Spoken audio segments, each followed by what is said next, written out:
A few moments later. Permisi Ibu, sebelumnya nama Ibu siapa? Vina. Ibu ngajar apa di sini? Ngajar travel dokumen. Ibu sebelumnya pernah gak lagi ngobrol sama seseorang, terus Ibu merasa kayak pernah mengalami hal ini? Itu namanya dejavu. Dejavu adalah istilah dari bahasa Prancis yang hampir sudah pernah dengar. Dia mengabarkan sensasi aneh dan kuat bahwa suatu kejadian yang kita alami sekarang ini seolah-olah pernah terjadi sebelumnya, padahal sebenarnya belum.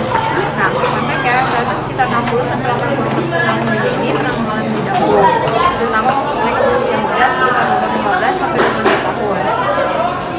Dejavu lebih sering dirasakan oleh orang yang punya pemikiran dalam, orang yang gampang stres, orang yang susah tidur, atau justru orang kita yang mempunyai daya imajinasi yang tinggi. Dejavu bisa terjadi karena beberapa hal. Pertama, karena kesalahan memori. Otak menganggap pengalaman baru mirip memori lama, tapi nggak sadar sebenarnya. Kedua, fragmen mimpi. Kita pernah mimpi hal serupa, tapi kita udah lupa dan otak mengulang kembali saat kejadian mirip muncul. Jadi kesimpulannya, dejavu itu sebenarnya normal banget dan itu nunjukin bahwa otak kita itu rumit dan luar biasa. Nah, itu tadi fun fact tentang dejavu. Ternyata hal yang kelihatannya aneh dan misterius bisa dijelaskan secara ilmiah juga ya. Terima kasih ya Bu sudah mendengarkan fun fact dari dejavu. Semoga bisa bermanfaat dan nambah pengetahuan Ibu juga. Oke, sama-sama. Sebelumnya nama kakak siapa dan dari kelas berapa? Nama saya Nurhayati Mbak dari kelas 10 1. Sebelumnya kakak pernah gak lagi ngobrol sama Hai Hambala. Hai Hambala. Kayaknya aku pernah ngalamin. Orang namanya Hambala. Itu namanya dejavu. Dejavu itu adalah istilah dari bahasa Prancis yang artinya sudah pernah melihat. Ini menggambarkan sensasi aneh dan kuat bahwa suatu kejadian yang sedang kita alami sekarang ini seolah-olah terjadi sebelumnya, padahal sebenarnya belum. Nah, fun fact ya, itu sekitar 60-80% orang ini pernah mengalami dejavu, terutama waktu mereka berusia muda umur 15-25 tahun. Dejavu juga bisa dirasakan oleh orang yang gampang stres, orang yang punya pemikiran dalam, orang yang susah tidur, atau justru emang punya daya imajinasi yang tinggi. Dejavu bisa terjadi karena beberapa hal. Pertama, karena kesalahan memori. Otak menganggap pengalaman baru jadi pengalaman, tapi nggak sadar sebenarnya. Kedua, fragmen mimpi. Kita pernah mimpi hal serupa, tapi kita udah lupa. Dan otak mengulang kembali saat kejadian mirip muncul. Jadi dejavu itu kesimpulannya, dejavu itu sebenarnya normal banget dan justru menunjukin bahwa kita tuh sebenarnya rumit dan luar biasa. Nah, itu tadi fun fact tentang dejavu.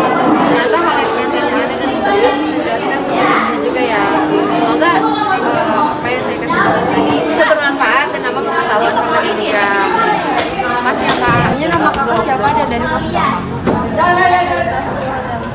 Sebelumnya kakak pernah gak lagi ngobrol sama seseorang, terus kakak merasa, kayaknya aku pernah ngalamin ini deh. Oh, pernah? Itu yang namanya dejavu. Dejavu adalah istilah dari bahasa Prancis yang artinya sudah pernah melihat. Ini menggambarkan sensasi aneh dan kuat bahwa suatu kejadian yang sedang kita alami sekarang ini seolah-olah pernah terjadi sebelumnya, padahal sebenarnya belum. Nah, fun fact ya, ternyata sekitar 60-80% orang ini pernah mengalami dejavu, terutama waktu mereka berusia muda sekitar 15-25 tahun. Dejavu juga lebih sering dirasakan oleh orang yang punya pemikiran dalam, orang yang gampang stres, orang yang susah tidur, atau justru emang orang yang punya daya imajinasi yang tinggi. Dejavu bisa terjadi karena beberapa hal. Pertama, karena kesalahan memori. Otak menganggap pengalaman baru mirip memori lama, tapi nggak sadar sebenarnya. Kedua, fragmen mimpi. Kita pernah mimpi hal serupa, tapi kita udah lupa. Dan otak menghubungkan kembali saat kejadian mirip muncul. Jadi kesimpulannya, dejavu itu sebenarnya normal banget dan itu nunjukin bahwa otak kita tuh rumit dan luar biasa. Nah, itu tadi fun fact tentang dejavu. Ternyata hal yang kelihatannya aneh dan misterius bisa dijelaskan secara ilmiah juga ya. Semoga apa yang saya jelaskan tadi bisa bermanfaat dan nambah pengetahuan juga ya Kak. Dan terima kasih ya Kak.